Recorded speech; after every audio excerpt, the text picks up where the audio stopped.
Je vous remercie. Alors, depuis une dizaine d'années, j'anime ces cérémonies avec ferveur,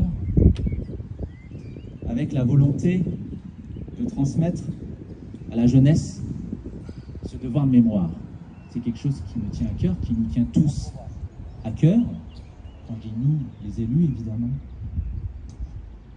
Alors, lorsqu'une jeune Estretten-Fontaine me propose de participer à la transmission de cet héritage, avec ses mots à elle, on ne pouvait que l'encourager, évidemment.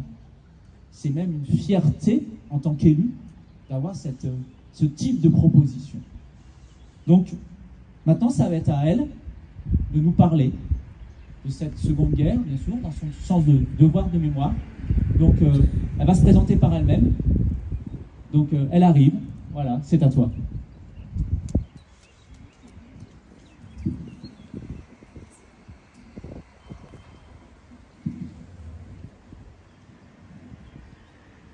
Bonjour à tous, mesdames et messieurs. Nous nous réunissons aujourd'hui au pied de ce beau monument embelli pour honorer les souvenirs de ceux qui se sont sacrifiés au prix de leur vie pour nous voir nous tenir ici. La Seconde Guerre mondiale fut un conflit d'une ampleur sans précédent, où des millions de vies ont été gaspillées, des familles déchirées et des nations entières bouleversées. Alors ce jour est très spécial pour nous tous.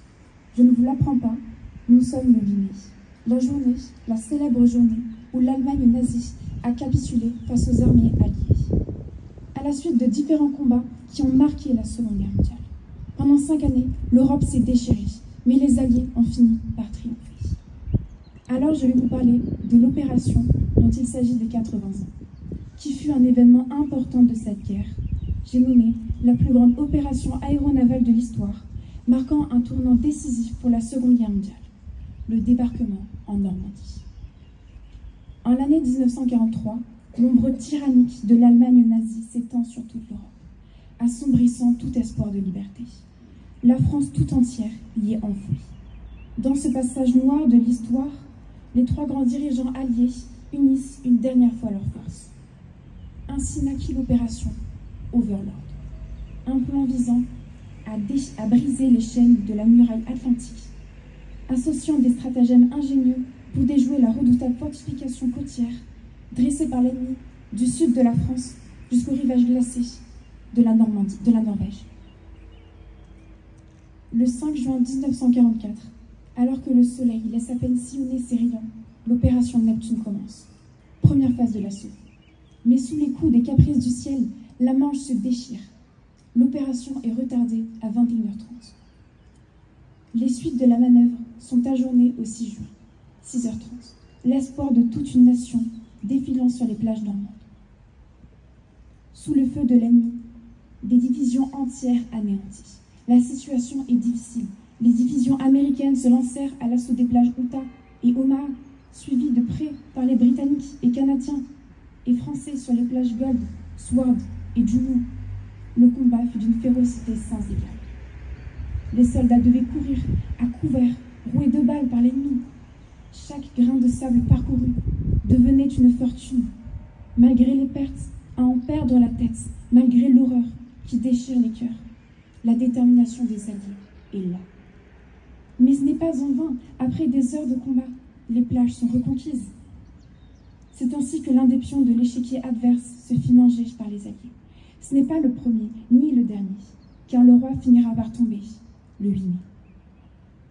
Pour l'annoncer, dans son discours radiodiffusé, Charles de Gaulle dit « Tandis que les rayons de la gloire font une fois de plus resplendir nos drapeaux, la patrie porte sa pensée et son amour d'abord vers ceux qui sont morts pour elle, ensuite vers ceux qui ont, pour son service tant combattu et tant souffert. Pas un effort de ces soldats, de ces marins, de ces aviateurs, pas un acte de courage ou d'abnégation de ces fils et filles, pas une souffrance de ces hommes et de ces femmes prisonniers, pas un deuil, pas un sacrifice, pas une larme n'auront été perdus. Alors oui, c'était un combat semé d'embûches, de victoires acclamées et chantées à la joie de tous les Français, mais aussi de défaites pleurées aux espoirs de tous les alliés. Et c'est pour cela que je me tiens aujourd'hui devant vous. Je ne me suis pas encore présentée, je m'appelle Loujaane, j'ai 17 ans. Et je trouve que le devoir de mémoire pour préserver les savoirs est au cœur même de la société. Merci de m'avoir écouté.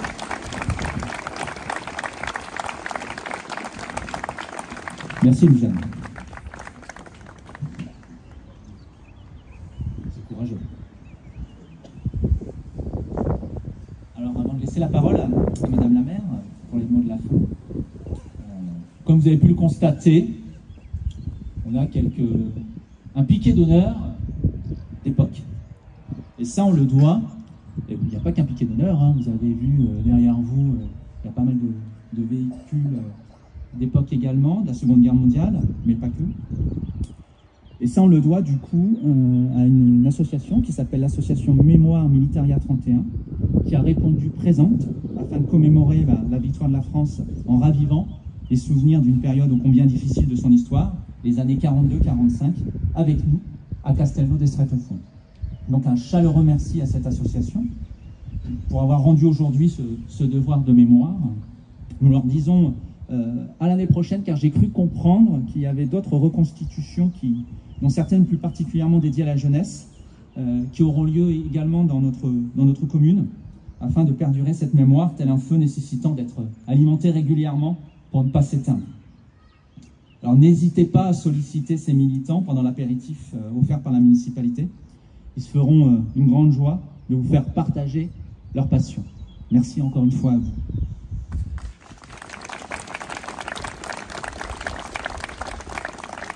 Alors, s'ils sont présents aujourd'hui, on le doit à une association historique et culturelle de Castelnau d'Estrettefond qui s'appelle Vivre et connaître Castelnau, qui est bien connue pour ses journées du patrimoine, pour la mise en œuvre de différentes animations, notamment dernièrement, en mars dernier, il y a eu un appel à témoignages, et puis en avril dernier, à la médiathèque de Rémi Perrane, il y a eu également une conférence animée par Patrice Castel sur le maquis d'Ornano, l'un des rares maquis écoles de la région. Donc tout ça, on le doit évidemment à tous ces membres qui ont permis d'animer tout cela et qui ont permis aussi d'organiser ce retour aujourd'hui dans le passé. Donc un grand merci également à cette association. Et évidemment, lorsqu'on parle de l'association Vivre et connaître Castelnau, j'ai une très forte pensée à notre ami René, qui a longtemps œuvré dans cette association en tant que président, et qui a longtemps œuvré pour rendre la mémoire à notre village tant aimé. Donc évidemment, j'ai une pensée toute particulière à lui qui nous regarde de là-haut. Madame la maire, c'est à vous.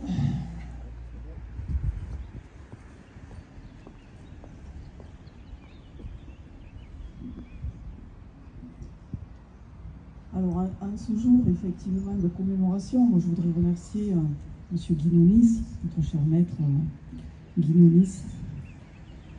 Donc, nos anciens combattants, nos porte-drapeaux, merci à vous. Merci à vous, le piquet d'honneur qui êtes là, donc à l'association de Mémoire Militaria. On parle beaucoup de transmission, on parle énormément de cette transmission de notre pensée. Merci pour tout le travail que vous faites et bien sûr, merci à l'association Vivre et connaître qui a fait en sorte aussi que vous soyez là aujourd'hui. Merci à elle. Merci à toutes les associations qui sont là, surtout donc les associations des parents d'élèves qui sont là aussi avec les enfants, qui ont ce devoir, je dirais, majeur de transmission, puisque le passé, notre passé, ces atrocités, on ne souhaite pas qu'ils se reproduisent dans notre pays, mais dans bien d'autres aussi, qui malheureusement aujourd'hui prennent énormément d'ampleur, passent par l'éducation aussi, donc qui se fait à la maison.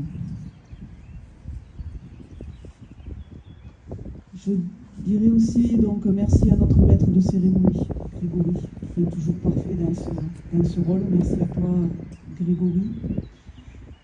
Et merci bien sûr à Loujane, qui s'est donc lancé, je dirais, dans son discours, qu'il a très très bien donc lu, très très bien écrit aussi. Merci à Loujane d'avoir fait cet exercice avec nous, puisqu'on a la nouvelle génération. Ça nous montre aussi, et je crois qu'on peut en être fier, que la nouvelle génération est là. Donc on parlait des 80 ans aujourd'hui du débarquement des années 1944, 79e aussi anniversaire de capitulation en 1945. Donc on voit que les 80 ans après, nous avons donc des jeunes aussi, cette nouvelle génération avec à peine 17 ans, qui est capable de se proposer aussi pour venir parler et nous lire donc son texte. Donc merci à elle, puisque ça démontre aussi qu'il ne faut surtout pas faire de notre histoire une histoire de l'oubli. Et je crois que l'histoire de l'oubli, elle serait tellement facile à faire. Beaucoup de crayons, oreilles, pas d'effort. Et ce qu'on peut démontrer, c'est qu'à Castelnau, nous pouvons voir aujourd'hui tous les différents aspects et toutes les façons de faire que nous avons de transmettre ce passé, transmettre donc ce patrimoine qui est notre histoire. Merci à vous d'être venus donc si nombreux. Merci.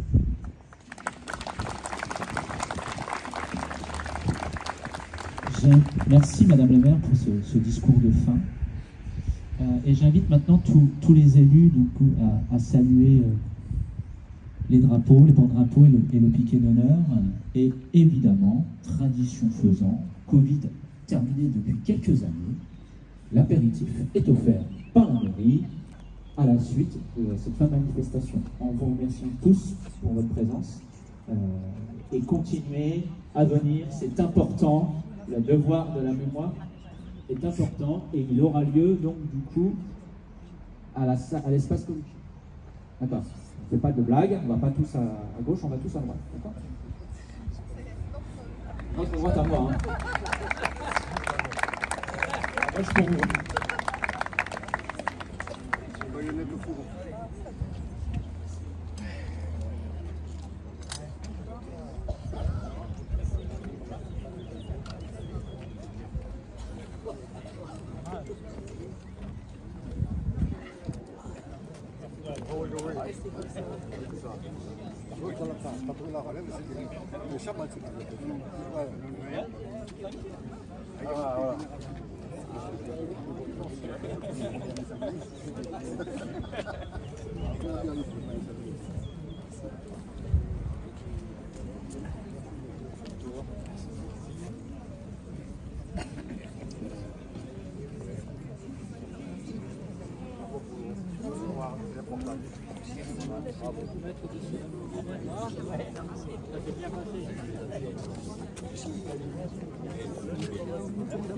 Oui, c'est traditionnel, ça. C'est traditionnel.